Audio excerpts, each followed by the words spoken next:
Welcome to the official YouTube Night News channel. United extends Boeing 737 MAX cancellations through early August. United Airlines will extend flight cancellations through August 3rd as its 14 Boeing 737 MAX jets remain grounded. The move will result in 2,400 cancellations in the next couple months and comes a day after the Federal Aviation Administration's acting head said airlines don't need to extend flight cancellations for MAX flights.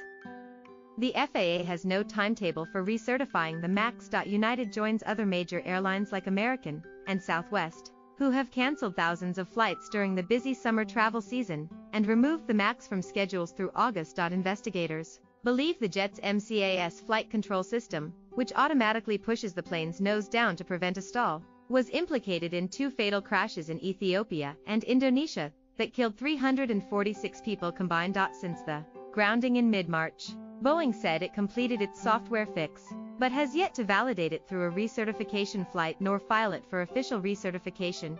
United CEO Oscar Munoz said this week that he plans to fly on the first 737 MAX flight when the plane is put back in service.